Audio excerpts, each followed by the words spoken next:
Hello US நம்ம base எப்படி இருக்கிறீங்க? நான் எப்பவுமே சொல்றது தான். நம்ம ஒருத்தர் செய்யணும்னு வச்சுக்கோங்களேன், அவங்க கிட்ட கேள்விகளை எழுப்பினாவே போதும். அவங்களுடைய வண்டவாளம் தண்டவாளத்துல ஏறிடும். ஒழுங்கானவனா இருந்தா, சரியானவனா இருந்தா, அவன் மாத்தி மாத்தி பேசாதவனா இருந்தா, அவனால பதில் சொல்ல முடியும் எப்படிப்பட்ட கேள்வி கேட்டாலும். ஆனா ஒரு தற்குறி இன்னொரு தற்குறி கூட்டத்தை உருவாக்குனா, அந்த தற்குறி கூட்டத்துல இருந்து ஒரு ஆளு போய் ஒரு பத்திரிகையாளர் சந்திப்புல உட்கார்ந்தா, அவன் கேட்கிற கேள்விக்கு பதிலும் சொல்ல முடியாம திக்கி திணறி கடைசியில எப்படியாவது தன்னுடைய தலைவனுக்கு முட்டு கொடுத்து ஆகணும்ன்ற ஒரு நிலையில முட்டு கொடுத்து முட்டுச்சந்தையில போய் அடி வாங்காத குறை அப்படி ஒரு சம்பவம் நடந்திருக்கு. அப்படிப்பட்ட ஒரு தற்குறி தான் இந்த வீடியோல நம்ம பார்க்க போறோம். இந்த தற்குறி இப்படி ஆனதுக்கு முக்கியமான காரணம் யாருன்றது அந்த மெயின் தற்குறி பேசுற ஒரு வீடியோ பார்த்தோம்னா நமக்கு கிளியரா புரிஞ்சிடும். ஸோ அப்படி என்னதான் இந்த தற்குறி பேசியிருக்கு, அந்த பத்திரிகையாளர் பிய பிய அடிச்சு துவத்திருக்கு அவரு. அப்படித்தான் இருக்காது. அது ஏன் அப்படி பண்ணியிருக்காரு அப்படின்றத இந்த வீடியோவை பார்த்து நீங்க முடிக்கும் போது கண்டிப்பா உங்களுக்கு ஃபுல் என்டர்டைன்மெண்ட் கிடைக்கும், பிளஸ் நாலேஜ். பிளஸ் நாலேஜ் கிடைக்கும் அப்படின்றத சொல்லி இந்த வீடியோ நான் ஸ்டார்ட் பண்றேன். ஸோ என்னுடைய சேனல் நீங்க யாராவது ஃபர்ஸ்ட் டைம் வரீங்க அப்படின்னா சப்ஸ்கிரைப் பண்ணிட்டு பெல் பட்டன் ப்ரெஸ் பண்ணுங்க, ஷேர் பண்ணுங்க, முக்கியமா லைக்ஸ் பண்ணுங்க, முடிஞ்ச அளவுக்கு தளபதி ஃபேன்ஸுக்கு ஷேர் பண்ணுங்க. நான் பேசக்கூடிய கருத்துக்கள் அப்பதான் போய் உங்களுக்கு சேரும் அப்படின்றத நீங்க புரிஞ்சுக்கணும் அப்படின்றத சொல்லி இந்த வீடியோ ஸ்டார்ட் பண்றேன். அப்படியே அஃப்கோர்ஸ் வாட்ஸ்அப் குரூப் லிங்க் டிஸ்கிரிப்ஷன்ல இருக்கு. யார் ஜாயின் பண்ணணும்னு நினைக்கிறீங்களோ ஜாயின் பண்ணிக்கலாம். ஸ்லீப்பர் செல்ஸாக செயல்படக்கூடிய நபர்கள், அதாவது மாற்றுக் கட்சியினர் உள்ள சேர்ந்தால் வாயை புத்தி கொண்டு இருக்கவும், மீறினால் தூக்கி எறியப்படுவீர் அப்படின்றதையும் சொல்லி இந்த குரூப் வீடியோக்குள்ள போலாம் வாங்க.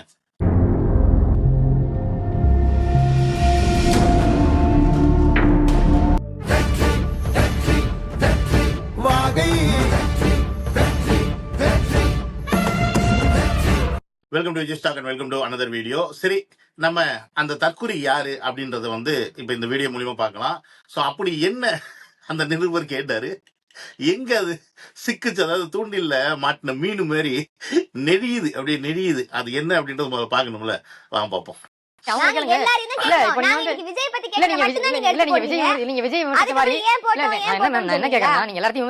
விஜய் விமர்சிக்கிற மாதிரி ஸ்டாலின் அவர்களையோ இல்ல மோடி அவர்களையோ விமர்சிக்க முடியுமா? நீங்க விமர்சிக்க முடியுமா உரிமையில? யார நீங்க முதல்ல எந்த இடத்துல காமிங்க, எடுத்து காமிங்க. சார் விஜய் அவர்களை ஒருமையில விமர்சிச்சான்னு சொல்லி காமிங்க, எடுத்து காமிங்க. வீடியோ இருக்கு மேம், எடுத்து காமிங்க, எடுத்து காமிங்க. யாரு சொன்னாரு அப்படிங்கறத காமிங்க. டேய் வானோ வீட்டு வாசல்ல எவன்டா நின்னா? உன் வாட்ச்மேன் கூட நிக்கலடா. ஏன்டா இந்த மாதிரி போய் தலையற? சேவை செய்ய வந்தா சேவை செய்.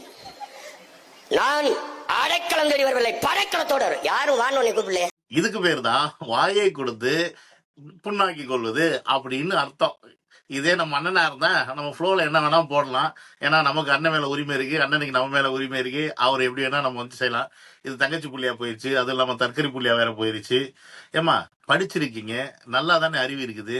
இருந்தாலும் எப்படி இப்படி நீ கொஞ்சம் கூட யோசிக்காம முட்டு கொடுக்குற? அது உங்க அண்ணனை பத்தி தெரிஞ்சுக்கிட்டே அதனால எப்படி ஸ்டேஜ்ல பேசுவான்னு ஊருக்கே தெரியும். நீ பக்கத்துல உட்காந்து பார்த்துட்டு இங்க எங்க அண்ணன் எப்படி பேசுவார், எங்க அண்ணன் பேசுவார், காட்டு காட்டு இந்த காட்டிட்டாப்புல இப்ப என்ன பண்ண போறீங்களா? நாண்டுட்டு தொங்கிடுவீங்களா? டே ஆமா கொஞ்சம் வாய்ஸ் நாண்டுட்டு தொங்கிடுவீங்களாடா? ஏடா, அதாவது இங்க நேத்து கட்சி ஆரம்பிச்ச ஒருத்தருடைய ரசிகர்களை பார்த்து அவர்களுக்கு அரசியல் தெரியுமா, அரசியல் நாகரிகம் தெரியுமா, அரசியல் கூமுட்டைகள் அப்படின்னு சொல்லிட்டு நீங்க திட்டிட்டு இருக்கீங்களே. ஏமா, நீ ஒரு முஸ்லீம் பொண்ணு, இத்தனைக்கும் டெய்லி 5 வேளை தொழுவ, எனக்கு தெரிஞ்சு குரான் படிப்ப, இவ்வளவும் செஞ்சுட்டு குரான்ல இதான் உனக்கு சொல்லி கொடுத்துருக்காமா? இப்படிதான் ஒருத்தர் பேசணும், இன்னொருத்தர் இப்படிதான் தாக்கி பேசணும், அவர் அழிக்கிறதுக்கு என்ன வேணா பண்ணலாம் அப்படின்ற மாதிரி எல்லாம் குரான்ல உங்களுக்கு சொல்லி கொடுத்துருக்காங்களா? இல்ல எனக்கு தெரிஞ்சு சத்தியமா அப்படி சொல்லி கொடுத்துருக்க மாட்டாங்க. ஏன்னா குரான் படிக்கிற உண்மையான முஸ்லீமா இருந்தாங்க அப்படின்னா அவங்க கரெக்டான அந்த விஷயத்த ஃபாலோ பண்ணுவாங்க. ஆனா நீ அதை ஃபாலோ பண்ணியன்னு கேட்டா கஷ்டம். நீ உண்மையாலுமே ஒரு நல்ல படிச்ச பொண்ணா இருந்தீனா, பக்குவப்பட்ட பொண்ணா இருந்தீனா, நீ என்ன பண்ணிருக்கணும்? உன் தலைவருக்கு அட்வைஸ் பண்ணிருக்கணும். இங்க உட்கார்ந்துகிட்டு எங்க 2K கிட்ஸ் பசங்களை, தமிழக வெற்றி கழகத்துடைய அந்த தொண்டர்களா இருக்கட்டும், இல்ல ரசிகர்களா இருக்கட்டும், விஜய் அவர்களா இருக்கட்டும், எல்லாரையும் கழுவி ஊத்துறீங்கல்ல. உங்களுக்கு அரசியல் நாகரிகம் தெரியுதா? உங்களுக்கு அரசியல் மேடையில எப்படி பேசணும் தெரியுதா? இல்ல கொள்கை கோட்பாடு அது இதுன்னு சொல்லி பேசுனீங்க. இப்படிதான் தமிழ் தேசியமா? இதுதான் தமிழ் தேசியமா? ஓ, அப்ப தமிழ் தேசியம்னா என்ன வேணா பேசலாம், எவன வேணா பேசலாம், எப்படி வேணா பேசலாம், அதான் தமிழ் தேசியம் இல்ல? இப்படிதான் தமிழ் தேசியம் சொல்லி கொடுத்துருக்கல. அடா பாவிகளா, தமிழ் தேசியத்துக்கு உண்டான மரியாதையை மொத்தமா நாசம் பண்ணி குழி தோண்டு புதச்சிட்டாயா சீமான். சரி, இதுலதான் ஏதோ சேலஞ்ச் விட்டு மாட்டிக்கிச்சு, அதுக்கப்புறமா கொஞ்சம் திருந்துன்னு பார்த்தா எப்படி முட்டு கொடுக்குதுன்னு கொஞ்சம் பாருங்களேன். பாப்போம். அவன் இவன் சொல்றதெல்லாம் பிரச்சனை அப்படின்னா அப்ப யாருமே பேசவே முடியாதுங்க. மேம் யாருமே பேசவே முடியாது. அவன் சொல்றது ஒரு நான் இவன் அழிக்கிறேன். சொல்றது இது அப்படி இல்ல மேம். ஒரு சொல்லவே கட்சியோட கூடாது தலைவர் மேம். அப்படின்னா ஒரு கட்சியோட தலைவர் மேம். ஐயோ இது நான் எப்படி- சீமான் அவர்களை சொல்றேன். இது- சீமான் அவர்களை சொல்றேன். இது எப்படி ஒரு வேற யாரோ பேசலாம். அதாவது கீழ இருக்கவங்க யாரோ பேசிட்டு போலாம். ஒரு அதாவது கட்சியோட தலைவர் ஒரு பொறுப்பு கருத்துரிமை, இருக்குல்ல. பேச்சுரிமை எல்லாம் இருக்குன்னு சொல்லக்கூடிய இந்த நாட்டுல எல்லா மக்களுக்கும் நடக்கக்கூடிய இன்னல்களை குறித்து பேசக்கூடிய ஒரு தலைவர். நீங்க சொல்றீங்க ஏன் தமிழர் சொல்றீங்கல்ல. ஊடகவியலாளர்களுக்கே தமிழர் பிரச்சனை தமிழர்னு இருக்குது, சொல்றீங்கல்ல. தமிழர் நெருக்கடி பண்பாடுன்னு இருக்கு சொல்றீங்கல்ல. அப்படின்னா அதற்கு குரல் கொடுக்கக்கூடிய ஒரு அரசியல் கட்சி தலைவர். அவர்கிட்ட வந்து நீங்க பாத்துட்டு ஒரு மேல பேசுற இதுதான் பிரச்சனையாங்க நாட்டுல? இதுதான் உங்களோட பிரச்சனையா? அதே அவர் அதே அதே முன்வைக்கக்கூடிய அதே எந்த விஷயமும் இல்ல இல்ல பிரச்சனை ஐயோ, இல்லையா? அதேதான் நான் கேக்குறேன். சீமான் அவர்களுக்கு விஜய் அவர்கள் வந்து இந்த மாதிரி கொள்கை இல்லாத ஒரு கூட்டத்தை உருவாக்கிட்டு இருக்காரு, இந்த மாதிரி பின்னாடி போறாங்க, இதுதான் பிரச்சனையா? இதை தாண்டி இன்னும் எவ்வளவோ இருக்குல்ல. நீங்க தேர்தல் நெருங்க போது ஏன் ஸ்டாலின் அவர்களும் விமர்சிங்க. இதெல்லாம் நம்ம என்னமா சொல்றது, என்ன சொல்றது நான்? ஏமா நீ இந்த அளவுக்கு முட்டு கொடுக்கறதுக்கு பேசாம நீ எந்த அரசியல் விட்டு போயிரு, நீ எந்த கட்சியில வேணா போய் சேரு. இவன்ட்ட இருந்து ஏன் இப்படி நாசமா போறீங்க? ஒரு தலைவர் அப்படின்றவர் எப்படி இருக்கணும்? நீ என்னடான்னா இஷ்டத்துக்கு முட்டு கொடுத்துட்டு உட்காந்துருக்க. அவர் வந்து கருத்தியலா பேசுறாராம், தமிழ் தேசியத்தை பேசுறாராம், யாருக்கு என்ன கஷ்டம்னாலும் ஓடி வந்து உதவி பண்றது இல்ல. ஏன்னா அதுக்கு அவருக்கு தான் உதவி நம்ம பண்ணிக்கிட்டு இருக்கோம். திருநிதி கொடுத்து அவர் வாழ வச்சுட்டு இருக்கோம். ஸோ அவர் பண்றது இல்ல. அவர் வந்து உதவி பண்ற மாதிரி வந்து சீன் போட்டு அப்படி ஒரு மேக்கப் பண்ணிட்டு இருக்கிற ஒரு ஆள் தான் சீமான். ஸோ இப்படி ஒருத்தரை போய் நீ வந்து இந்த அளவுக்கு முட்டு கொடுக்குற, அந்த ஆளு வந்து ஒருமையில பேசுறதுக்கு நீ வந்து முட்டு கொடுக்குறேன்னா, இப்ப என்னோட ஒரு கேள்வி என்னன்னா, இவ்வளவு உதவி எல்லாம் செய்யறாங்க அப்படின்னா ஒரு தனி மனிதரை இன்னொரு தலைவரை எப்படி வேணா பேசலாமா? இப்ப கருத்துரிமை பேச்சுரிமை இருக்கு அப்படின்னா நீ பொம்பளை பிள்ளை, உன்னை பொம்பளை பிள்ளை வந்து எல்லா சீமான் வந்து அங்க இருக்க பெண்களை இல்ல உங்களை ஏப்பா இங்க வாடி அப்படின்னு உங்களுக்கு ஒத்துப்பீங்களாமா? ஏமா இப்படி இருக்கீங்க? அதாவது முதல்ல பண்பு அப்படின்றது எல்லாருக்குமே இருக்கணும், மரியாதைன்றது எல்லாருக்குமே கொடுக்கணும். நான் சொன்ன மாதிரி கீழ்நிலையில இருக்கிறவங்க, இப்ப நீங்கெல்லாம் கூட சண்டை போட்டுக்கலாம், ஏன்னா நமக்கெல்லாம் ஒன்றும் கிடையாது, பெரிய நம்ம தலைவர்கள் கிடையாது. பட் ஒரு தலைமை பண்பு, ஒரு கூட்டத்தை வழி நடத்துறாங்க, மக்களை வழி நடத்துற இடத்துல இருக்கக்கூடிய ஒரு தலைவர் இப்படிதான் பேசுவாரா? இதை நீ ஆதரிக்கிற அப்படின்னா அப்ப உங்களை எந்த அளவுக்கு தற்குறித்தனமாக சீமான் வளர்த்துட்டு இருக்காரு அப்படின்றது இது ஒரு மிகப்பெரிய எக்ஸாம்பிள். ஏன்னா நீங்க எல்லாம் வந்து சீமானுக்கு அடுத்த கட்டத்துல இருக்கக்கூடிய நபர்கள் இப்போதைக்கு. ஸோ நீங்க எல்லாம் இந்த அளவுக்கு இந்த லட்சணத்துல அவர் பேசுறதுக்கு முட்டு கொடுக்குறீங்க அப்படின்னா உங்களை ஃபாலோ பண்ணும் மற்ற தம்பிகள்லாம் எந்த அளவுக்கு தற்குறித்தனமா இருப்பாங்க? அப்ப நம்ம தலைவரே இப்படி பேசுறான், நம்மளும் எவன வேணா பேசலாம்டா, இன்சியல் போட்டு பேசலாம், கோ கா கீன் எதை வேணா போட்டு பேசலாம் அப்படின்ற மைண்ட் செட்ல தான் இப்ப வந்து தமிழ் தேசிய பிள்ளைகள் எல்லாம் இருக்கிறீங்க, அதானே? ஸோ அப்ப தமிழ் தேசியம்னா ஒரு தற்குறி கூட்டத்தை உருவாக்கக்கூடிய, எல்லாரையும் கேவலமாக அசிங்கமாக எப்படி வேணா பேசக்கூடிய ஒரு மனநிலையை உண்டு என்ற ஒரு கூட்டமாக தான் சீமான் இந்த கூட்டத்தை உருவாக்கிட்டு இருக்காரா? இதற்கு நீங்க தான் பதில் சொல்லணும். எனக்கு தெரிஞ்சு அவர் அப்படிதான் பண்ணிக்கிட்டு இருக்காரு. ஏன்னா அதுக்கு அவரே ஒரு உதாரணம். பாப்போமா? இப்ப தலைவர் எவ்வழியோ தொண்டன் அவ்வழி, அதானே? தலைவன் எவ்வழியோ தொண்டன் அவ்வழி, அப்படித்தானே சொல்றாங்க. விஜய் அவர்களுடைய தொண்டர்கள் இங்க பெருசா எதுவும் பண்றது இல்ல, பட் ரசிகர்கள் பண்றதுக்கு விஜய் அவர்கள் தான் பொறுப்பேற்றுக்கணும் அப்படின்னு சொல்லி எல்லாரும் சொல்றாங்க, எல்லாரும் கிளைம் பண்றாங்க, இன்க்ளூடிங் இந்த ஆமை குஞ்சோட தலைவர் முதற்கொண்டு ஆளும் கட்சியில இருந்து ஆமை குஞ்சு தலைவர் வரைக்கும் எல்லாம் கிளைம் பண்ணும்போது அப்ப தலைவர் எவ்வளியோ தொண்டர்களும் அவ்வளியே. இப்ப தலைவர் எப்படி பேசி கிழிக்கிறார்னு கொஞ்சம் பார்ப்போம் வாங்க. 1.5 கோடி ரூபாய் ஒப்பம் கட்டுவானா மொத்தம் கட்டுவானா? என்ன பண்ணலாம்? படிக்கணும் ஒப்பம் கொடுப்பாங்க, காசு வார்த்தா கொடுப்பாங்க.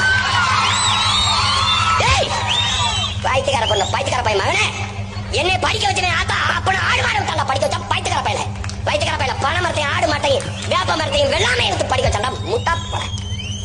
டாக்டருக்கு படிச்சுட்டு 1.5 கோடி ரூபாய் ஒப்பம் கட்டுவானா மொத்தம் கட்டுவாங்க. அந்த பணத்தை எங்க ஆத்தா கட்டணும், எங்க அப்பா கட்டணும், அதுக்கு ஆடு மாடு வித்தாண்டா கட்டணும், மீன் முடிச்சா கட்டணும், வேளாண்மை பார்த்தா கட்டணும், தேங்காய் வெட்டி வித்து தான் கட்டணும். முகத்தாலும் கொப்பனுமாவா? யோ என்னையா பேசுற நீ? என்ன பேசுற? எனக்கு சரி நீ பேசிட்டு போ, எனக்கு அதெல்லாம் பிரச்சனை இல்ல. டேய் அதான் பேசும்போது உங்களை தாண்டா கை காட்டி பேசுறான் தற்குறிகளா, உங்களை தாண்டா திட்டுறான். நீங்க கொடுக்குற காசுல பிச்சை வாங்கி கட்சி நடத்தி விட்டு கடைசியில உங்களையே திட்டுறான். வெக்கமே இல்லாம அதுக்கும் கைத்தட்டி சிரிக்கிறீங்களே, எப்பேற்பட்ட தற்கொலை கூட்டங்கடா, எப்பேற்பட்ட தற்கொலை. இப்படி ஒரு கூட்டத்தை இந்த உலகத்துல எங்கேயுமே பார்க்க முடியாதா? அப்படி ஒரு கூட்டத்தை உருவாக்கி வச்சிருக்காப்புல இந்த செபாஸ்டியன் சைமன் அவர்கள். அப்படிதான் நீ சொல்லணும். இல்ல ஆமை குஞ்சு தலைவர், அதான் கரெக்டா இருக்கு, ஆமை குஞ்சு தலைவர் அவர்கள். இப்ப நான் கேக்குறேன், சீமான் கேட்டாப்புல அவருடைய அப்பா அம்மா வந்து ஆட வித்து மாட வித்து காடை வித்து இவரை படிக்க வச்சாராம். சீமான், நீங்க யாரை வித்து எதை வித்து படிக்க வச்சீங்க? சாரி, எதை வித்து நீங்க படிக்க வச்சுன்ற கேள்வி கரெக்டு. யாரை வித்து நான் கேட்க மாட்டேன். உங்க முன்னாடி உட்காந்துருக்கீங்களா, நீங்க வித்துட்டு தான் உங்க பிள்ளைங்களை அமெரிக்கன் ஸ்கூல்ல சேர்த்து 25 லட்ச ரூபா வருஷத்துக்கு கட்டி படிக்க வைக்கிறீங்க. 2 லட்ச ரூபா வீட்டுக்கு வாடகை கொடுத்து இருக்கிறீங்க. சொகுசான வாழ்க்கை, ஆடம்பரமான வாழ்க்கை, நேரத்துக்கு ஏற்ற மாதிரி பெட்டிகள் மாற்றம், யார் காலம் வேணா போய் நக்கிறது, நக்கி விட்டு இங்க வந்து துப்புறது, இதே பொழப்பா வச்சுக்கிட்டு தெரியலையா? நீ எல்லாம் மனுஷனா?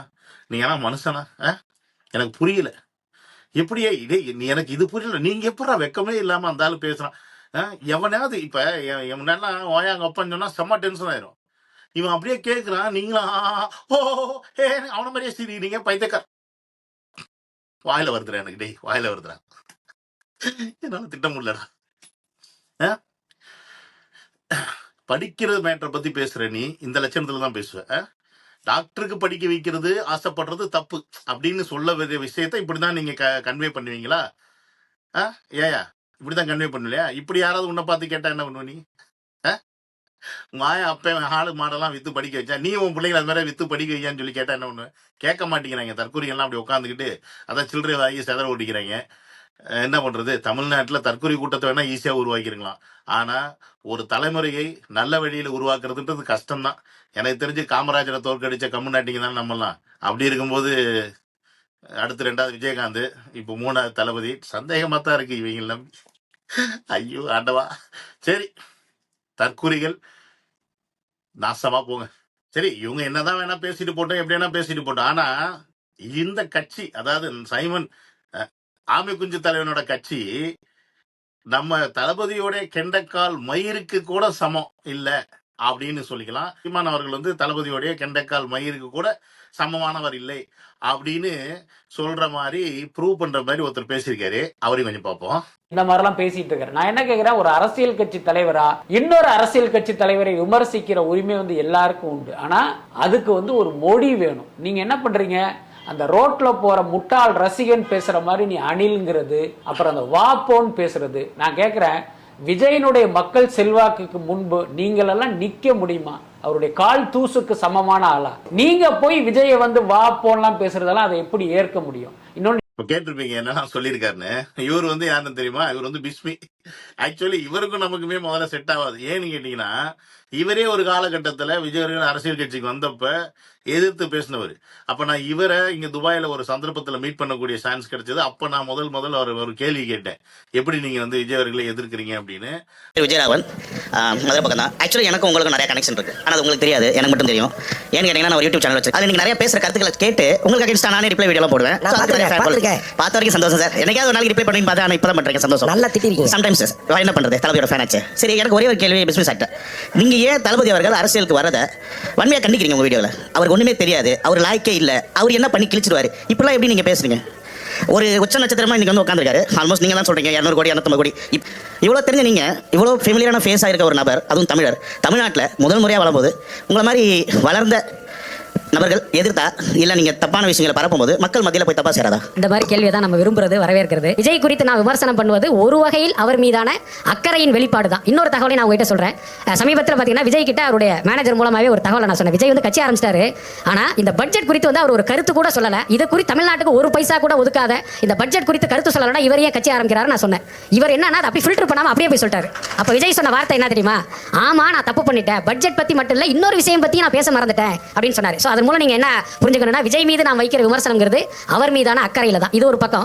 விஜயனுடைய அரசியலை நான் எதுக்குறேன் அப்படின்னா, நான் அடிப்படையில் ஒரு கம்யூனிசம் சார்ந்த அந்த கம்யூனிச கருத்தியல்ல நம்பிக்கை கொண்ட ஒருத்தன். நான் வந்து நடிகர்கள் நாடாளுவதை ஆதரிக்கல, எதிர்க்கிறேன். இதுதான் முக்கியமான விஷயம். அதற்கு அப்படி இருக்கும்போது இன்னைக்கு அவரே ஒரு சீமான் போன்றவர்களை இந்த அளவுக்கு விமர்சிக்கிறார்னா, அப்ப எந்த அளவுக்கு சீமானுடைய தரம் தாழ்ந்து போயிருக்கு அப்படின்றத நம்ம முதல்ல புரிஞ்சுக்கணும். ஏன்னா சீமான் போன்றவர்கள் இங்க ஒரு மக்களையும் இளைஞர்களையும் நல்வழியில் வழி நடத்தி கொண்டு போற ஒரு தலைவர் இல்லை, ஓப்பனா சொல்லுவேன். அந்த ஆளு வந்து இங்க தமிழ் தேசியம்னு ஒண்ணு ஆரம்பிச்சு ஓட்ட பிரிச்சு இருக்கிற திராவிட கட்சிகள் வாழ்வதற்கு வழிவகுக்கிறதுக்கு தான் இவனை மாதிரி ஒரு கைகூலியை உருவாக்கி விட்டுருக்காங்கன்னு நான் எல்லா வீடியோலுமே சொல்லிட்டு இருக்கேன். அதை திரும்ப திரும்ப நான் ப்ரூவ் பண்ணிக்கிட்டே தான் இருக்கிறேன். ஏன்னா ஒரு தமிழ் தேசியம் பேசினாலும் சரி, நீ வந்து மக்களுக்காக போராட வந்தாலும் சரி, எண்ட் ஆஃப் த டே நீ இருக்கக்கூடிய இடம் வாக்கு அரசியல். நீ இன்னைக்கு வாக்கு வாங்கினனாலதான், ஓட்டு வாங்கினனாலதான், நான் இன்னைக்கு 8% ஓட்டு வாங்கிட்டேன், 8% ஓட்டு வாங்கினேன், அங்கீகரிக்கப்பட்ட கட்சி, எங்களை மட்டும் நீங்க ஒரு கட்சியை ஏத்துக்க மாட்டீங்களான்னு கேட்கறீல. ஏன்? ஓட்டு போட்டனால தானே. அப்ப அந்த ஓட்டு அரசியல் தான் நீங்க தேவை. அந்த ஓட்டு அரசியலுக்குள்ள நீ இருக்கணும். அப்படி இருந்தா தான் நீ நல்ல தலைவன். இல்ல அதெல்லாம் நான் செய்ய மாட்டேன், நான் செத்தாலும் ஜாவேன், ஆனா நான் டெபாசிட் கூட வாங்க மாட்டேன் நீ நின்னு அப்படின்னா, இதற்கு பேர் ஓட்டு அரசியல் கிடையாது. உன்னுடைய வீட்டு அரசியல், உன்னுடைய வீட்டு தேவைக்கான அரசியல் இந்த எளிய மக்களையும் எளிய பிள்ளைகளையும் வச்சு நீ செஞ்சிட்டு இருக்க. இது மிகப்பெரிய ஒரு அயோக்கியத்தனம், இது மிகப்பெரிய ஒரு பாவம். இந்த பாவத்துக்கெல்லாம் நீ 2026 அனுபவிப்ப, அதுல மாற்றுக்கிறதே கிடையாது. ஏன்னா நீ செய்யக்கூடிய பாவம்ன்றது செத்தவங்களை வச்சு முதல்ல அரசியல் பண்றது. ரெண்டாவது, இருக்கிற எளிய பிள்ளைகளை வச்சு அவங்களுடைய அறியாமையையும் அவங்களுடைய இயலாமையும் உன்னுடைய வக்கர புத்தியில அவங்கள தூண்டி விடுற மாதிரி பேசி அவங்கள வந்து மடை மாத்தி அவங்களுடைய வாழ்வாதாரத்தை ஒரு கேள்விக்குள்ளாக்கக்கூடிய ஒரு கேவலமான விஷயத்தையும் செயலையும் செஞ்சுக்கிட்டு இருக்க ஒரு ஈன பிறவி அப்படின்றத இந்த வீடியோல நான் ஸ்ட்ராங்கா பதிவு பண்ண ஆசைப்படுறேன். அப்படிப்பட்ட ஒரு நபர் பின்னாடி போகக்கூடிய தம்பி தங்கையில நீங்க இருக்கீங்க அப்படின்னா முடிஞ்சா தெளிவாகுங்க. இல்ல முடியல, எங்களுக்கு மூளையே கிடையாது அப்படின்னு நீங்க முடிவு பண்ணிட்டீங்கன்னா முட்டுச்சந்தில போய் முட்டிக்கிட்டு எங்கேயாவது சாவுங்க அப்படின்னு சொல்லி இந்த வீடியோ முடிச்சுக்கிறேன். See you on another video. Love you all. Take care. Bye bye.